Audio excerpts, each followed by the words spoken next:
बिस्मिल्लाहिर्रहमानिर्रहीम। अस्सलाम वालेकुम स्टूडेंट्स, कैसे हैं आप सब? उम्मीद है आप सब ठीक होंगे। आज हम CS 604 प्रैक्टिकल के कुछ इंपॉर्टेंट फाइल्स देखेंगे। एक नहीं 3-4 फाइल्स में आप लोग को आज एक्सप्लेन करूंगी और समझाऊंगी कि किस तरह से आपका पेपर आ सकता है। और इंशाल्लाह अगर आप ये मेरी वीडियो फुल देख लेते हैं तो आप इस सब्जेक्ट में अच्छे मार्क्स गेन कर सकते हैं। लेकिन शर्त मेरी ये है कि आपने जो है वीडियो को स्किप नहीं करना, ठीक है। अगर आप वीडियो स्किप कर लेते हैं तो ये आप अपना लॉस करेंगे। आपने सारी वीडियो देखनी है, फुल वीडियो देखनी है और इस तरह जैसे मैं आप लोग को समझा रही हूँ उस तरह आपने तैयारी करनी है, तो इंशाल्लाह आप जो है इस सब्जेक्ट में फुल मार्क्स ले सकते हैं, ठीक है। क्योंकि ये सब्जेक्ट बहुत ही आसान है, अगर आप मेरे तरीके से इसको करते हैं तो आपके लिए और भी ईजी हो जाएगा, ठीक है। मुश्किल नहीं है, प्रैक्टिकल के सब्जेक्ट्स वैसे बहुत ईजी होते हैं। और दूसरी बात ये है कि इसमें यह होता है कि बहुत शॉर्ट पेपर होता है, ठीक है, लॉन्ग नहीं होता, ठीक है। तो आप लोग ये सब्जेक्ट जो है इसमें अच्छे मार्क्स गेन कर सकते हैं। इसमें हमारे पास 40 मिनट का ऑलमोस्ट पेपर होता है आप लोगों का, जिसमें जो है कुछ 5 से 6 जो है आप लोगों के शॉर्ट लॉन्ग होते हैं और 22 इस तरह MCQs आप लोग के आते हैं, ठीक है। तो ये बहुत इजी पेपर होता है और इसमें चॉइस वगैरह भी होती है। तो आप लोग जो है 40 मिनट से पहले ही 30 मिनट में भी आप लोग इसको फुल कंप्लीट कर सकते हैं, क्योंकि बहुत इजी है। लेकिन अगर आप मेरी ये वीडियो फुल देख लेते हैं तो इंशाल्लाह आपके लिए बहुत ही इजी हो जाएगा। तो चले हम वीडियो स्टार्ट करने से पहले मैं आप लोग से एक बात कहना चाहूँगी कि ना, मेरे पास जो है कुछ कमेंट्स आ रहे हैं। मैंने CS 502 था या पता नहीं कौन सा सब्जेक्ट था, अभी मैंने उसकी ना वीडियो अपलोड की थी, तो उस पर मुझे 2 कमेंट्स आए और मुझे एक स्टूडेंट कह रहे हैं कि आपने जो है ना 2022 का जो है पेपर लगाया है और आप इस ईयर में आपने 2022 का पेपर लगाया और आप कह रही हैं ये इंपॉर्टेंट है, ये कैसे हो सकता है? तो बेटा आप सबको मैं ये कहूँगी कि ज़रूरी नहीं है कि 2022 में जो क्वेश्चन आए हैं वो 2025 में नहीं आ सकते हैं, ठीक है। फर्स्ट ऑफ ऑल तो ये बात है। और सेकंड बात ये है कि ना, मैं इसीलिए पहले से वीडियो नहीं बनाती हूँ। बाकी जितने भी यूट्यूबर्स हैं वो आप लोग के एग्जाम से पहले आप लोग को वीडियो बना के यूट्यूब पर अपलोड करते हैं, बट मैं ऐसा नहीं करती हूँ, क्योंकि मुझे जो है ना आप लोगों को सही गाइड करना है और आप लोगों को स्टेप बाय स्टेप बताना है कि किस तरह से आप लोग के पेपर आ रहे हैं, ठीक है।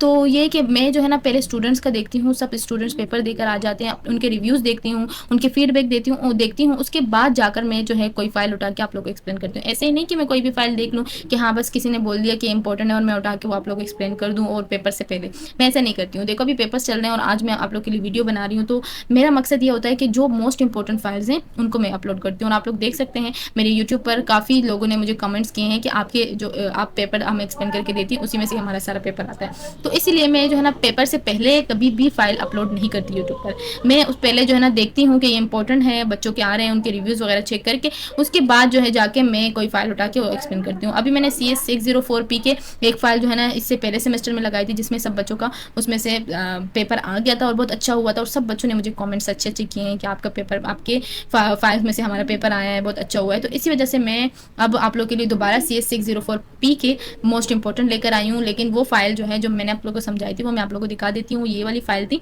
ये मैंने आप लोग को समझाई थी उस वीडियो में, इसका डिस्क्रिप्शन में मैं लिंक लगा लूँगी, आप लोग ये फाइल के लिए वो वीडियो देख सकते हैं, ठीक है। और बाकी जो है अभी मैंने 3 फाइल्स ये जो मेरे पास पड़ी हैं, ये 3 फाइल्स मैं आज आप लोग को समझाऊंगी और इसके साथ मैंने एक जो है ना ये सब्जेक्टिव की फाइल है हमारे पास, ये भी आप लोग को समझाऊंगी, ठीक है। इसमें कुछ क्वेश्चंस हैं जो मोस्ट इंपॉर्टेंट है और बार बार रिपीट हो रहे हैं, ये भी आप लोग को समझाऊंगी। अगर आप मेरी वीडियो फुल देख लेते हैं तो इंशाल्लाह आप इस सब्जेक्ट में अच्छे मार्क्स गेन कर सकते हैं, ठीक है। तो फर्स्ट ऑफ ऑल हम चलते हैं अपने टॉपिक की तरफ। लेकिन अगर आपने मेरे चैनल को सब्सक्राइब नहीं किया तो जल्दी से जाएं मेरे चैनल को सब्सक्राइब करें और मेरी वीडियो को लाइक करें, ठीक है। तो चले हम चलते हैं फर्स्ट क्वेश्चन की तरफ, जिसमें कह रहे हैं each block is represented by dash bit in disk free space management. तो हमारे पास क्या है, हर ब्लॉक जो है वो रिप्रेजेंट करता है एक बाइट से इन डिस्क फ्री स्पेस मैनेजमेंट में। तो ये हमारे पास है 1 बाइट, ठीक है, 1 बाइट। तो नेक्स्ट हमारे पास क्वेश्चन है जिसमें कह रहे हैं physical address is computed by appending the offset number with F frame number using the formula. तो हमारे पास क्या है, यहाँ पे हमारे पास एफ दिया हुआ है और यहाँ डी दिया हुआ है, ठीक है। तो एफ प्लस डी, पहले हमारे पास ये वाला आएगा, फिर हमारे पास ये वाला आएगा। यहाँ से मैं कलर ले लेती हूँ, इससे करते हैं। यहाँ पे हमारे पास एफ है और यहाँ पे डी है, ठीक है। तो हमने डी प्लस एफ नहीं लिखना, हमने क्या लिखना है, पहले एफ फिर प्लस डी, ठीक है। ये हमारे पास करेक्ट ऑप्शन है एफ प्लस डी। नेक्स्ट हम देख लेते हैं, और मैं आज आप लोगों को पता है, आप लोगों को मैं आज ये भी बताऊंगी कि किस तरह मैं पेपर याद करती थी और किस तरह मेरा अच्छा CGPA आता था, ठीक है। मैं आप लोगों को अपने एक्सपीरियंस भी शेयर करूंगी इसके साथ साथ। तो चलें अब हम देख लेते हैं, logical address generated by the CPU is based on P page number and D offset number calculated by using the formula. तो हमारे पास क्या है, यहाँ पे हमारे पास D प्लस P नहीं आएगा, यहाँ पे हमारे पास P प्लस D आएगा, ठीक है। तो यहाँ पे हमारे पास क्या है, P प्लस D। सॉरी थोड़े शोर आ रहा है, मेरे भतीजे हैं बहुत शोर करते हैं, तो मैं इसलिए रूम में बैठी हूँ ताकि आवाज़ ना जाए, फिर भी आवाज़ वीडियो में रिकॉर्ड हो रही है। तो इस वजह से सॉरी। नेक्स्ट हमारे पास है in the dining philosophers problem all the 5 philosophers sitting around the round table. अच्छा, हमारे पास 5 फिलोसफर हैं, ठीक है, वो एक टेबल पर बैठे हैं, ठीक है, टेबल के राउंड बैठे हैं और उनके पास ये आधा है, इसका आधा यहाँ पे लिखा होगा कि उनके पास कितने चॉपस्टिक्स हैं, तो उनके पास 5 चॉपस्टिक्स थे, ठीक है, तो उनके पास 5 चॉपस्टिक्स थे, ये हैंड आउट में भी आप लोग का दिया हुआ है, ठीक है, 5 फिलोसफर्स थे, उनके पास 5 चॉपस्टिक्स थे, जिससे वो नूडल्स वगैरह खा रहे थे, ठीक है। नेक्स्ट हमारे पास है the office property of a pure demand paging system is that a large number of dash। तो ये हमारे पास क्या है, large number of paging fault है, ठीक है, इसका करेक्ट ऑप्शन है पेजिंग फॉल्ट्स। नेक्स्ट हम देख लेते हैं, नेक्स्ट ऑप्शन में हमें क्या कह रहे हैं, कुछ इस तरह क्वेश्चंस हैं जो हाफ हैं, तो उनको मैं स्किप कर रही हूँ, ठीक है, क्योंकि वो नजर ही नहीं आ रहे ना, उनका ऑप्शन दिख रहा है। नेक्स्ट हमारे पास है इन देश process must declare in advance the maximum number of instant the future. तो यहाँ से हाफ मिटा हुआ है। चलें हम ये देख लेते हैं, इसमें क्या है, हमारे पास बैंकर एल्गोरिथम्स होता है जो मैक्सिमम नंबर को इंस्टेंट करता है फ्यूचर के लिए, तो ये हमारे पास होता है बैंकर्स एल्गोरिथम, ठीक है, आप लोग ये याद कर लीजिएगा, जो हमारे पास फ्यूचर में मैक्सिमम नंबर को इंस्टेंट करेगा वो हमारे पास बैंकर एल्गोरिथम होगा, ठीक है। नेक्स्ट हम देख लेते हैं, इन ये वही वाला क्वेश्चन दोबारा आ गया है। नेक्स्ट आप memory page containing a heavy use page that was entire very early and containing replacement algorithm used as dash। तो यहाँ पे हमारे पास क्या है, फर्स्ट इन फर्स्ट आउट, ठीक है, फर्स्ट इन फर्स्ट आउट, जो पहले आएगा वो पहले जाएगा, ठीक है। तो यहाँ पे हमारे पास हम इस तरह के ऑप्शंस हमारे पास दूसरे एमसीक्यूज में भी हैं, वो भी मैं आप लोगों को दिखा देती हूँ। यहाँ पे हमारे पास दूसरा एमसीक्यू है, ये रहा, इसमें भी हमारे पास यही दिए हुए, यही ऑप्शंस दिए हुए, तो इसमें आप कंफ्यूज मत होइएगा। अभी मैं आप लोगों को बताऊंगी कि किस तरह मैं याद करती थी इस तरह के एमसीक्यूज को। अगर मेरे पास इस तरह के एमसीक्यूज आ जाते थे ना बेटा, तो मैं क्या करती थी, मैं पहले देखती थी यहाँ पे हमारे पास एक यूनिक वर्ड ढूंढती थी, यहाँ पे हैवली लिखा हुआ है, यहाँ पे एर्ली लिखा हुआ है, ठीक है, हैवली एर्ली, तो मैं क्या करती थी, अब हैवी एर्ली जो लिखा हुआ है इसका करेक्ट ऑप्शन है फर्स्ट इन फर्स्ट आउट। आप अब बोलेंगे कि मैम जो हमारी टीचर हैं वो ऐसा करती हैं, रट्टे लगाती थी, तो हाँ मैं रट्टे लगाती थी एक दिन में याद करने के लिए। वैसे तो मैं पूरा पढ़ती थी, लेकिन अगर मेरे पास एक दिन होता था याद करने के लिए तो मैं इस तरह रट्टे लगा के याद करती थी। तो हेवली और एर्ली जो है उसमें हमारे पास क्या आएगा, फर्स्ट इन फर्स्ट आउट, ठीक है। लेकिन अगर हमारे पास यहाँ दिया हुआ है an algorithm that replace the page that not has been used for longest period of the of time, तो हमारे पास क्या है, वो एल्गोरिथम जो रिप्लेस होता है, एन एल्गोरिथम रिप्लेस होता है, नहीं हो सकता यूज लॉन्गेस्ट पीरियड के लिए, टाइम के लिए, तो हमारे पास क्या है, एल आर यू, तो यहाँ पे हैज़ नॉट बीन आ गया, तो ये हमारे पास क्या है, एल आर यू वाला है, ठीक है। तो हम यहाँ से जो है इसको देख लेते हैं और हमें याद हो गया है कि जिसमें हैवली और एर्ली आएगा उसमें हमारे पास फर्स्ट इन फर्स्ट आउट आएगा, और जिसमें हमारे पास हैज़ नॉट बीन आएगा उसमें हमारे पास एल आर यू आएगा, क्योंकि इनके ऑप्शन सेम है ना। तो हमारे जो वीओ वाले हैं ना वो काफ़ी इस तरह के एमसीक्यूज देते हैं कि बच्चे बहुत कंफ्यूज हो जाते हैं। तो ये हमारे पास एक ट्रिक है छोटी सी जो मैंने आप लोग के साथ शेयर की है कि मैं इस तरह याद करती थी, तो आप लोग इस तरह याद करेंगे तो इंशाल्लाह आपके माइंड में भी बेटर रहेगा और आप लोग जो है ना एक दिन में अच्छी तैयारी कर सकेंगे। नेक्स्ट हमारे पास है logical data refer to the instruction और data store in the dash. तो हमारे पास लॉजिकल डेटा रिफर्स क्या करता है, इंस्ट्रक्शंस और डेटा स्टोर करता है किसमें, प्रोसेस एड्रेस स्पेस में, ठीक है, किसमें करता है, प्रोसेस एड्रेस स्पेस में। नेक्स्ट हमारे पास दिया हुआ है producer process produce an item that is dash by consumer process. तो ये हमारे पास एक कंज्यूम्ड, देखो कंज्यूमर से हमें कंज्यूम्ड, इसका करेक्ट ऑप्शन क्या है, कंज्यूम्ड। नेक्स्ट हमारे पास दिया हुआ है in dash scheduling algorithm we have fixed time solved for every process। dash algorithm में हमारे पास क्या होता है, scheduling algorithm में क्या होता है, हमारे पास we have fixed time, हमारे पास एक फिक्स टाइम होता है solved for every process, her process के लिए। तो ये हमारे पास राउंड रॉबिन में होता है जिसमें हमारे पास फिक्स टाइम होता है, ठीक है। नेक्स्ट हमारे पास दिया हुआ है एक क्वेश्चन जो मोस्ट इंपॉर्टेंट है, मेरा भी आया हुआ था, ठीक है। तो ये देख लें, इसमें हमारे पास सिर्फ 2 कमांड्स पूछी गई हैं। तो इसमें पहले है write a command to show your current working directory, और नेक्स्ट हमारे पास दिया हुआ है write a command to change your current directory to desktop. तो हमने पहले हमने करंट डायरेक्टरी का बताना है, तो इसमें हमारे पास आ जाएगा PWD। इसका करेक्ट ऑप्शन हमारे पास क्या है, फर्स्ट वाले का ऑप्शन हमारे पास होगा, फर्स्ट वाले का आंसर हमारे पास है PWD। बस आपने सिर्फ लिखना है ए लिख के, 1 लिख के आपने लिखना है PWD। और नेक्स्ट हमारे पास क्या है, नेक्स्ट हमारे पास ये दिया हुआ है जिसमें हमारे पास करंट डायरेक्टरी टू डेस्कटॉप पूछ रहे हैं। तो ये हमने क्या लगाना है, CD, और उसके बाद ये साइन आएगा, इसको मैं यहाँ लिख देती हूँ ताकि आप लोगों को सही से समझ आए। यहाँ पे हमारे पास फर्स्ट वाले का है PWD, ठीक है, और नेक्स्ट वाले का हमारे पास क्या है, नेक्स्ट वाले का हमारे पास है CD और ये साइन दिया हुआ है, ठीक है। उसके बाद बैकस्लैश है, उसके बाद है desktop, you got my point. Next, ये इतना सा हमारे पास आंसर है जिसके हमारे पास 3 मार्क्स आ जाएंगे इजीली। नेक्स्ट हम देख लेते हैं, नेक्स्ट क्वेश्चन हमारे पास दिया है, to install any Linux distribution on virtual machine we need to install the dash software on R. तो ये हमारे पास है वर्चुअल बॉक्स। अच्छा, यहाँ पे हमारे पास वर्चुअल मशीन की बात की जा रही है, ठीक है, तो आप लोग इसे याद कर लें, वर्चुअल मशीन की बात की जा रही है, तो ये हमारे पास क्या है, वर्चुअल बॉक्स है, ठीक है। यहाँ हमारे पास ये फाइल खत्म हो जाती है। तो नेक्स्ट हम फाइल देख लेते हैं। नेक्स्ट फाइल हमारे पास एलवी की फाइल है, प्रिंस एलवी की। तो हम ये भी देख लेते हैं, मोस्ट इंपॉर्टेंट है आप लोगों को मैं क्या बताऊँ, बहुत ही ज़्यादा इंपॉर्टेंट फाइल है। वो फाइल भी बहुत इंपॉर्टेंट थी, ये फाइल भी बहुत इंपॉर्टेंट है, तो इसको हम देख लेते हैं। इसमें हमें क्या कह रहे हैं, इन Unix which call create the new process that contains a copy of the parent address space. तो ये हमारे पास है फॉर्क। नेक्स्ट हमारे पास है पास दिया है the first come first serve algorithm is highly problematic for dash. तो ये हमारे पास है टाइम शेयरिंग सिस्टम, ठीक है। तो हमें क्या कह रहे हैं, first come first serve algorithm जो है वो हाईली प्रॉब्लमेटिक किसके लिए है, टाइम शेयरिंग सिस्टम के लिए, ठीक है। नेक्स्ट हमारे पास दिया हुआ है, if a parent process terminates dash this results in the terminations of all child processes. This is refers to as cascading termination. तो इसका है normally and और एबनॉर्मली, ठीक है, नॉर्मली और एबनॉर्मली इसका करेक्ट ऑप्शन है। नेक्स्ट हमारे पास है, if process synchronisation is not control in the dining philosophers problem it will lead to dash.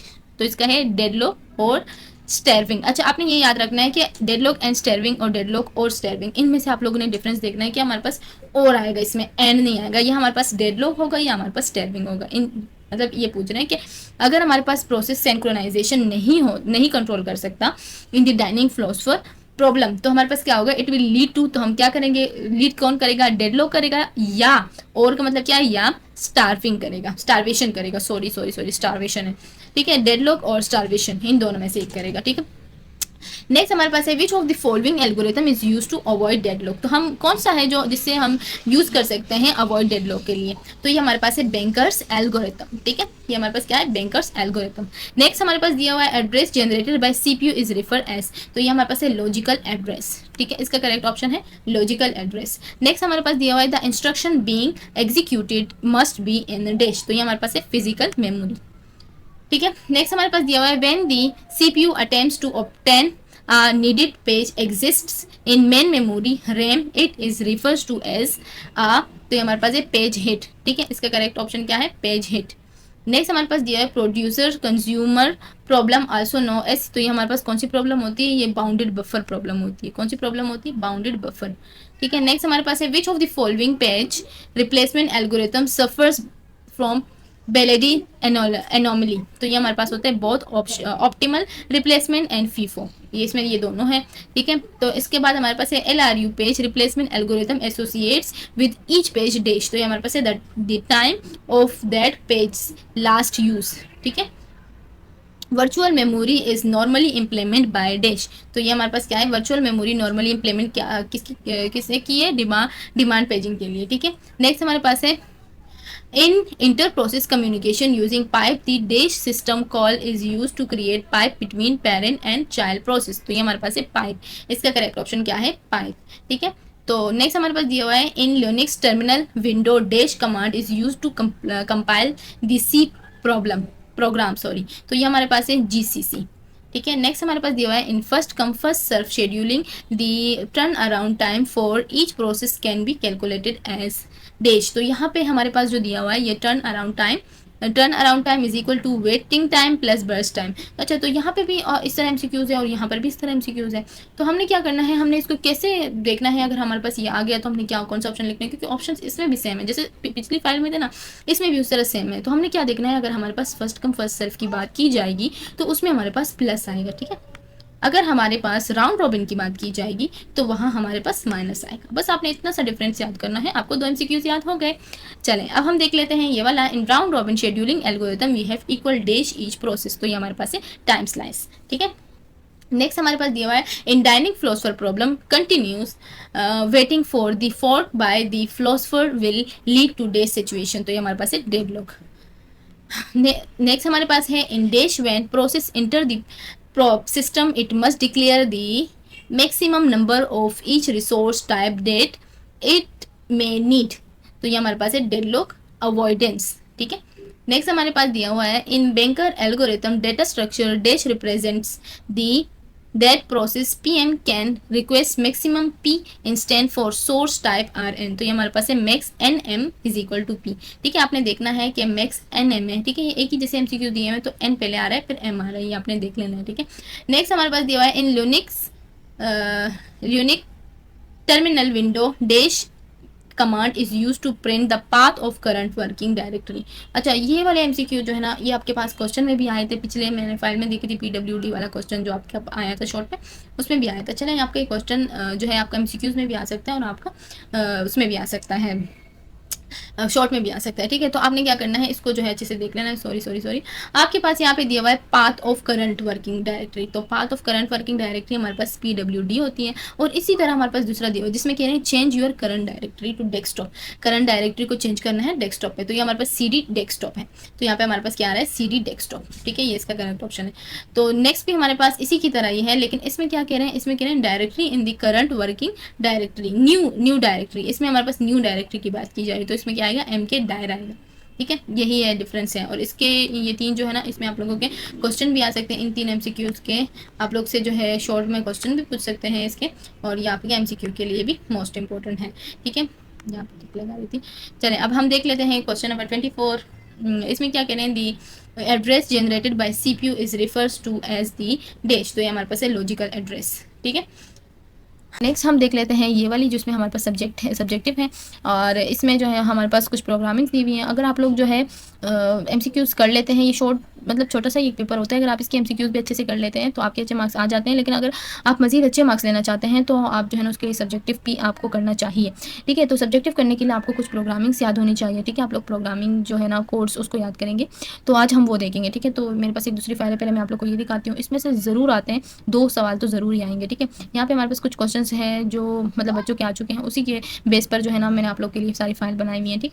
तो ये इसमें हमारे पास क्या कह रहे हैं, इसमें है write a function name as find LRU in C language to find R out least recently used page according to LRU page replacement algorithm. Not only write required method, complete process is not required, ठीक है। तो हमारे पास क्या है, हमने पहले एक इंट फाइंड LRU लेना है, ठीक है। इंट टाइम स्टैम्प्स, उसके बाद हमारे पास क्या आएगा, इंट n, और इंट i माइन यानी मिनिमम इंडेक्स हमारे पास 0 होगा। फिर हमने क्या करना है, हमने पहले i इज इक्वल टू 1 करेंगे, फिर i ग्रेटर देन n करेंगे, फिर i प्लस प्लस आ जाएगा।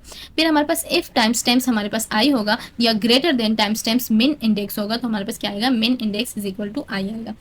तो हमने क्या करना है, आगे हमने रिटर्न इंडेक्स मिन इंडेक्स करना है, ठीक है। ये छोटा सा ही कोड है, ये आप लोग देख लीजिएगा, यहाँ से लेके यहाँ तक आप लोग इसका स्क्रीनशॉट भी ले सकते हैं, ठीक है। ये छोटा सा कोड है, आप लोगों ने याद कर लेना है, बहुत इंपॉर्टेंट है। चले हम देख लेते हैं। नेक्स्ट हमारे पास ये हमारे पास लॉन्ग में आ सकता है, ठीक है। छोटा सा कोड ही लॉन्ग में आ सकता है। नेक्स्ट हमारे पास है suppose system has a block size 4K KB and disk size 40 GB। Write a C program to calculate the overhead of bit map और bit vector in free space disk management. तो हम सब suppose करो कि system block जो है हमारे पास उसकी साइज है 4 KB और डिस्क साइज हमारे पास है 40 KB, और हमने राइट क्या करना है, हमने सी प्रोग्राम को राइट करना है और कैलकुलेट करना है हमने over head of bit map और bit map vector in free space disk management में। तो हमारे पास क्या है, पहले हमारे पास ये कोड दिया हुआ होगा, ठीक है। नहीं बल्कि ये कोड नहीं दिया होगा, ये आपने लिखना है। ऐसे भी हो सकता है कि आप लोगों को कोड दिया हो और उसमें कुछ साइन नहीं दिया हो जिसको आपने लिखना होगा, लेकिन कुछ में इस तरह आता है कि आपने फुल कोड लिखना होता है, ठीक है। तो मेरे पास ये क्वेश्चन आया था तो उसमें फुल कोड लिखना था, ठीक है। और कुछ बच्चों के आ चुके हैं जिसमें हमारे पास सिर्फ कह रहे हैं कि डिफाइन कंस्टेंट ये दिया होगा, इस तरह कमेंट दिया होगा और आपने ये यहाँ से यहाँ तक लिखना होगा, ठीक है। और किसी का आ सकता है calculate the number of block, तो आपने ये लिखना होगा। तो चले हम पूरा देख लेते हैं। हमारे पास पहले दिया हुआ है हैश इंक्लूड story.h, उसके बाद है इन मेन, उसके बाद हमने डिफाइन क्या करना है, कांस्टेंट को डिफाइन करना है। कॉन्स्ट लॉन्ग डिस्क साइज हमारे पास कितना है, यहाँ पे हमारे दिया है 4 GB 4 KB 40 GB, तो हमारे पास 40 LL आ जाएगा। और यहाँ पे हमने क्या करना है, मल्टीप्लाई बाय 1024 उसके बाद हमारे पास क्या है, कमेंट में हमारे पास 40 KB इन बाइट है। नेक्स्ट हमारे पास एक कांस्टेंट, आप अगर कमेंट नहीं लिखना चाहें तो इसकी ज़रूरत नहीं है, ठीक है, आप इतना सा भी लिख सकते हैं। उसके बाद हमारे पास है कांस्टेंट इन ब्लॉक साइज हमारे पास है 4, यहाँ पे हमारे पास 4 दिया हुआ है, 4 मल्टीप्लाई बाय 1024 है, ठीक है। इनको मल्टीप्लाई करेंगे। उसके बाद हमने क्या करना है, calculate the number of blocks को हमने कैलकुलेट करना है। तो हमने क्या करना है, long number of block is equal to disk size block size, ठीक है। उसके बाद हमारे पास क्या, calculate the size of the bit map in bytes. तो हमारे पास क्या आएगा, long bit map size is equal to number of block हमारे पास क्या है 8 है, नंबर ऑफ ब्लॉक हमारे पास कितने हैं 8 है। उसके बाद हमारे पास क्या है प्रिंट दी रिजल्ट, रिजल्ट को प्रिंट करना है तो प्रिंट एफ हमारे पास नंबर ऑफ ब्लॉक आ जाएगा, नंबर ऑफ ब्लॉक्स और प्रिंट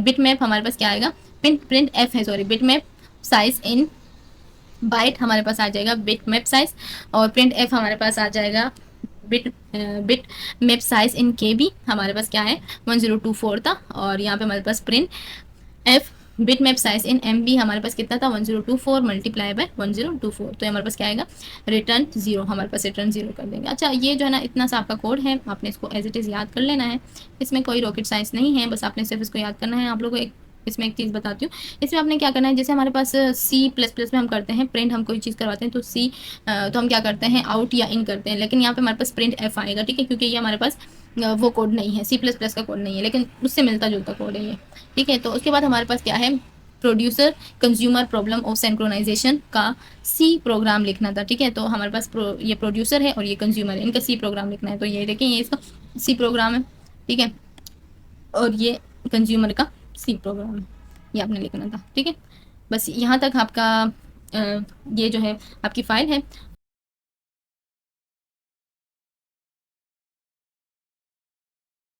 जो एलवी की फ़ाइल थी उसमें भी हमारे पास कुछ दिए हुए क्वेश्चंस, ये भी हम देख लेते हैं। ये भी हमारे पास यही है consumer problem using mutex and semaphore, तो ये भी हमारे पास इसी तरह ही है, इसको भी आप लोग देख लेना। मैं जो है वीडियो को यहाँ पे आप लोग को दिखा देती हूँ, आप लोग जो है स्टॉप करके इसका स्क्रीनशॉट ले लें या फिर एक पेज पर लिख लें, इस तरह आप लोग जो है फिर इसकी थोड़ी प्रैक्टिस कर लेना, ठीक है।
यहाँ तक हमारी वीडियो थी। आई होप आप लोग को मेरी वीडियो से काफ़ी हेल्प मिली होगी। अगर मेरी वीडियो से आपको हेल्प मिली है तो आप मेरे चैनल को सब्सक्राइब करें और मेरी वीडियो को लाइक करें और अपना बहुत सारा ख्याल रखें और मुझे भी दुआओं में याद रखें। अल्लाह हाफ़िज़।